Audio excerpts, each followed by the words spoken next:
We're somehow at the end of the year and I have no memory of what I did. Like, genuinely could not tell you what happened in March. And usually I just rush into January with new goals, new plans, never stopping to actually see how far I came, which is how you end up feeling like you're never making progress. So in today's video, I'm breaking that cycle. Come with me as I do a proper end of year reflection and spill all the tea. Hi friends, welcome back to another video.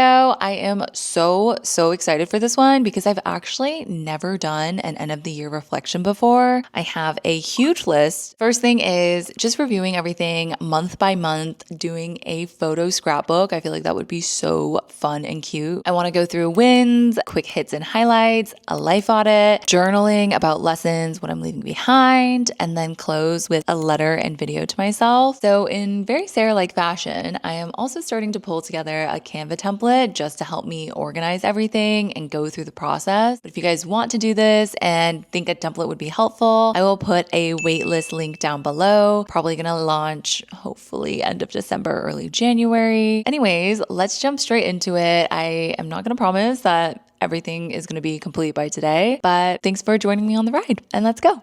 First things first, I need to jog my memory because I literally cannot remember what happened this year. So I'm going through my entire camera roll month by month, looking at my calendar, my notebook, just dumping everything into this Canva template. Super messy right now, but all good. We'll make it cute later. This whole process took me like 2 hours, which sounds like a lot, but honestly was so worth it because as I'm going through everything, I'm like, oh my gosh, I totally forgot I did that. I did so much more than I realized. Now, I think the next step for sure is to make this into a really cute scrapbook, have all of the pictures like lined up, aesthetic, etc. So I think I'm going to take the next, 30 minutes to play around, start formatting one. Also, what this is making me think is as I start getting this template down, I think I'm going to try and fill these out at the end of every month for 2026 so that when I get to December next year, I'm not going to have to go through trying to jog my memory for everything that happened. I decided to do April, and again, this took way longer than 30 minutes. Like, there's so much reflection that goes into each month. So I'm not gonna do all of them in this video because that would take forever, and instead I'll spread it out and do like one a day before the end of the year. But I feel like I'm getting into the rhythm of how to do these, so it should get faster. I'm going to walk you guys through this example and then I think we're going to call it for today because I'm honestly exhausted. So instead of going chronological and like reading from top to bottom, I wanted to put the most kind of like important or biggest event right at the top, and that was in April. I got laid off and then I got a new job. And then through that journey, I spent a lot of time trying to take care of myself because it was a really chaotic few weeks. And then the way I laid out the rest of the page was any other big events. So I took a trip to Chicago and Lake Geneva. And then at the bottom were just kind of one-offs or certain things throughout the month that I wanted to remember. And these were key things that brought me joy because this was such a hard month for me personally. It was so important for me to rely on my community, which is why everything that I've documented here are things focused around, seeing my friends, building relationships, and cultivating joy in that way. And then at the end, just did a quick reflection to tie it all together. I think this is how I'll be laying out every single month, just ordering things in terms of importance. Like I said, I'm going to keep working on these over the next week. But since I have a good refresher on everything that happened this year, tomorrow when I sit down, I can actually move into reflection and not just like recalling all the events that happened. So yeah, I'm going to call it a night. I will see you tomorrow. So today we're starting to review the overall year. Yesterday we went month by month and now we're actually zooming out to look at 2025 as a whole. I'm starting with all the easy stuff first. So quick highlights, which are surface level things like places traveled, concerts, etc. Then I'm diving into wins by life category, which is all about celebrating the year and how it's gone. As I'm going through this process, I'm realizing that it's best to do it all in layers. Like you first figure out what happened, then you move on to easy reflections. And then we're gonna keep going deeper until we figure out how we actually feel about everything. First things first, it was just so fun looking back at all of the things that I consumed this year. Shows and concerts I went to, books, TV, just looking at the amount of TV I binged, I am not embarrassed because a lot of these shows were great, but I do think one of the big goals that we've been working on is trying to reduce the amount of time I spend watching TV and time that I just spend consuming media in general. We had gotten into a routine of just getting off work, cooking dinner as fast as possible, and then just rushing to watch TV. And that is not something that I want to carry forward. When I look at moments that I felt really, really proud of, the top two things that came to mind were related to my health and fitness. I don't know if you guys know this about me, but I have asthma. And so for the longest time, cardio scared the living shit out of me. Like I was so embarrassed of not being able to run, always getting out of breath, being the kid that was out of shape in class. This year, I decided I wanted to change that, mainly because my friend group is pretty active. I wanted to keep up without feeling like my body was limiting me from doing the things I wanted to do. So I started the Couch to 5K program, and I feel like that really changed my life. Not because I feel like I was super fit after, I think my mile time was still, 12 minutes, but by simply being able to conquer my fear, lifelong fear I've had, made me feel so good, and healing a part of my inner child, the part that just never felt like she was going to have the body to be able to do that. So I'm really proud of those things. Then if I look at wins across the year, I did not realize just how much I did this year. And I feel like this always ends up happening. I get to the end of the year and I'm just like, oh my gosh, I did not achieve X, Y, and Z goals. But then listing everything out, I'm like, well, sure, I might not have achieved these very, very particular goals. Like, for example, and not to jinx myself, but I wanted to release 2 templates by the end of the year. I don't know if I'm going to be able to get to that. But I look at this list and I'm like, holy cow, there are so many things that we forget that we're managing. We forget how much time and energy it takes to actually process these things emotionally, let alone execute them. For example,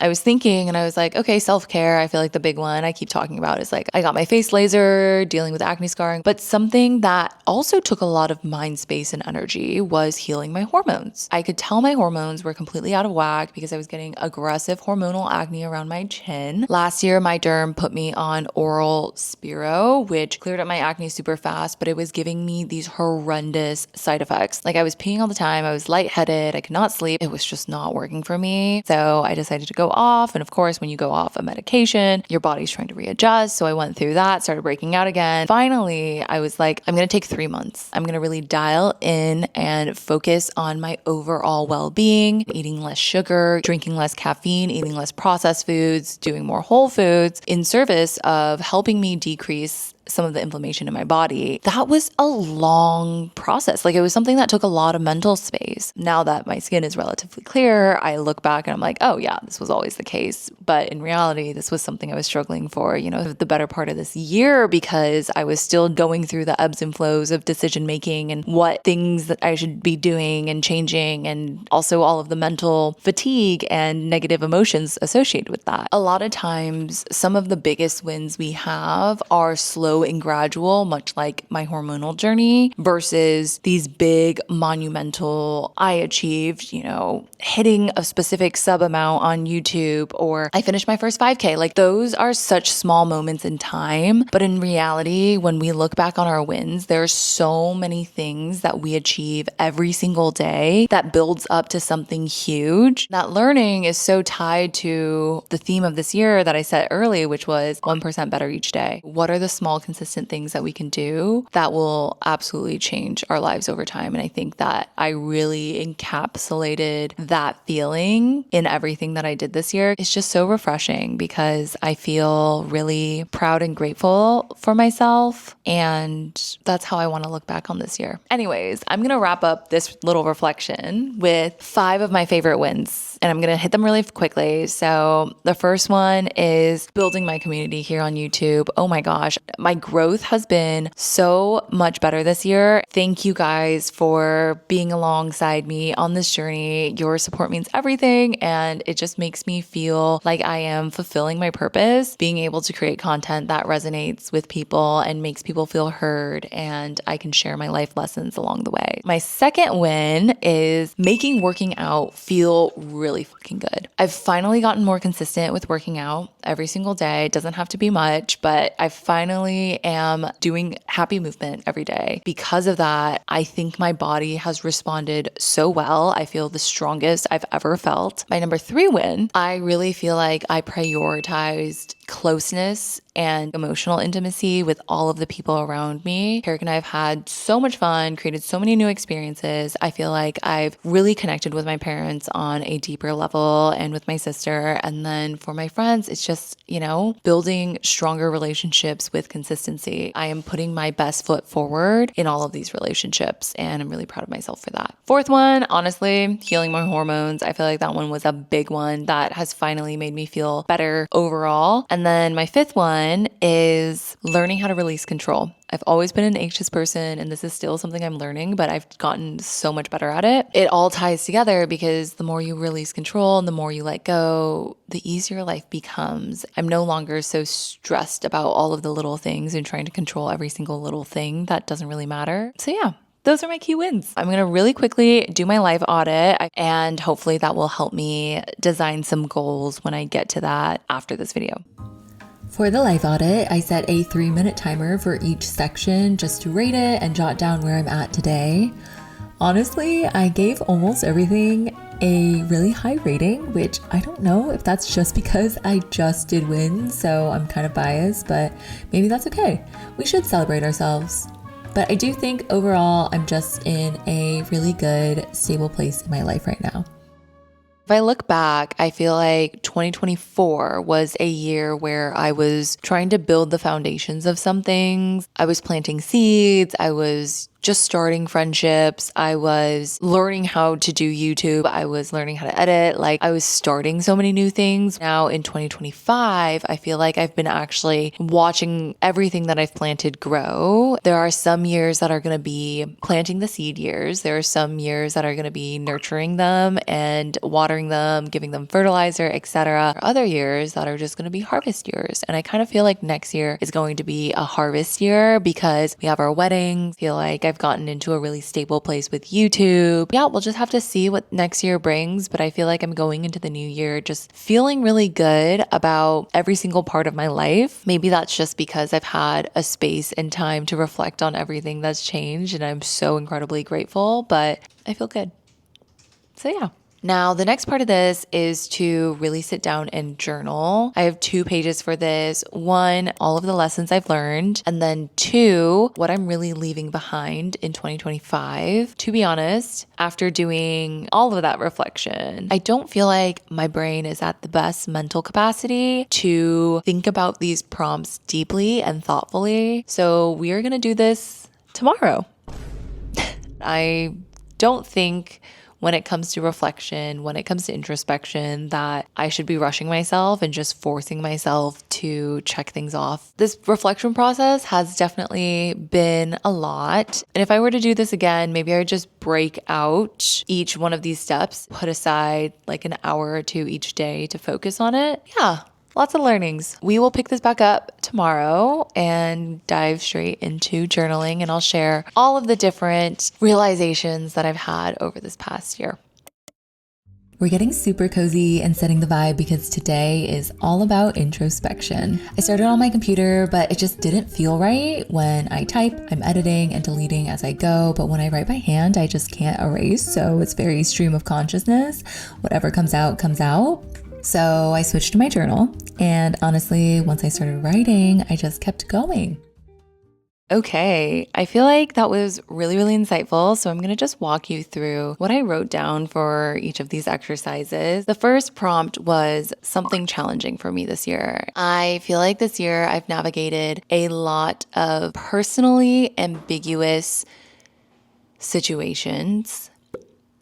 My emotions have just been so dynamic all over the place. I feel like I've gone through stages of grief, loss, excitement, optimism, positivity. Things have been just changing so quickly. And I think when it comes to navigating these types of experiences that are particularly difficult, I wrote down two things. The first one is I have immense gratitude for every single experience we go through. I've seen that oftentimes there's a lot of good that comes with the bad, and it's not so much about seeing the silver lining, but more so recognizing that all of our experiences build upon each other. An easy example of this is I got laid off. What I think traditionally is seen as a bad situation had goodness in it. When I was job hunting, I was really worried I was just going to take whatever I got. And I decided I was going to be very, very intentional and not let scarcity mindset get to me. Upon getting my first offer, I vetted the manager to make sure we were aligned on the same values. I got to practice staying true to what I want, and I ended up on a team that I still love. The second part of this is just learning how to release control. When we navigate difficult things, everyone might respond differently, and that's okay. That is natural. By clutching on to needing to control everything, I'm just making things more painful for myself. The more malleable and adaptable I am, the easier it will be for me to navigate some of the difficulties. So I feel like that brings me into kind of the biggest lesson I've learned this year, which is to really embrace everything that comes my way. It's like what a privilege it is to have the ability to experience the whole entire spectrum of feelings. For so long, I was just chasing this desire to be happy all the time. The more I lean into feeling those bad emotions and just embracing every single step of the journey, the more that I can appreciate every single part of life and to fully be present in where I am. Negative emotions aren't always bad.